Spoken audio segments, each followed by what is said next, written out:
Putin begins biggest Russian military call-up in years. President Vladimir Putin has called up 160,000 men aged 18 to 30, Russia's highest number of conscripts since 2011, as the country moves to expand the size of its military. The spring call-up for a year's military service came several months after Putin said Russia should increase the overall size of its military to almost 2.39 million and its number of active servicemen to 1.5 million.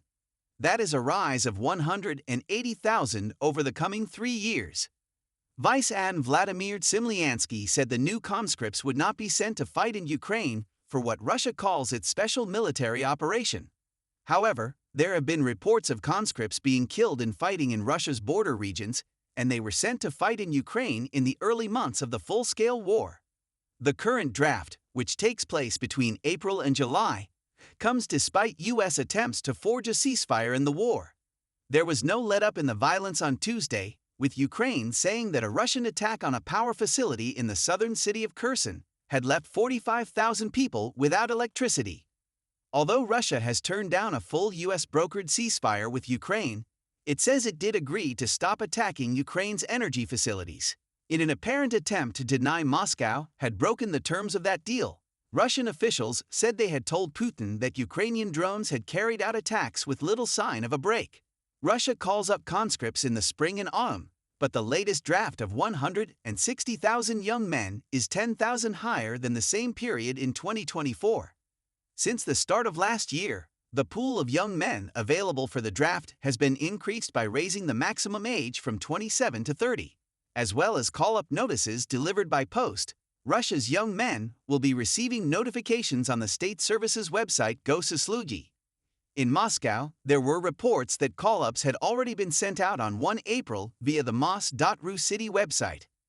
Increasing numbers of Russians are trying to avoid the army by taking on alternative civilian service, but human rights lawyer Timofey Vaskin warned on independent Russian media that every new call-up since the start of the war had become a lottery.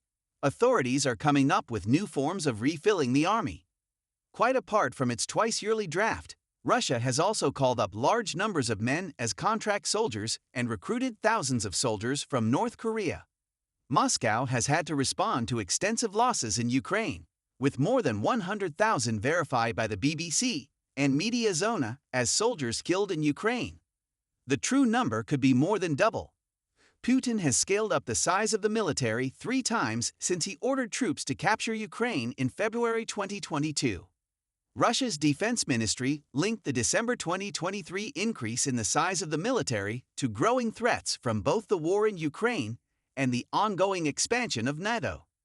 NATO has expanded to include Finland and Sweden as a direct result of Russia's invasion of Ukraine. Finland has NATO's longest border with Russia, at 1,343 kilometers, 834 miles, and Prime Minister Petteri Orpo said on Tuesday that his country would join other states neighboring Russia in pulling out of the Ottawa Convention banning anti-personnel mines. Poland and the Baltic states made similar decisions 2 weeks ago because of the military threat from Russia. Orpo said the decision to resume using anti-personnel mines was based on military advice and that the people of Finland had nothing to worry about. The government in Helsinki also said defense spending would be increased to 3% of economic output, GDP, up from 2.4% last year.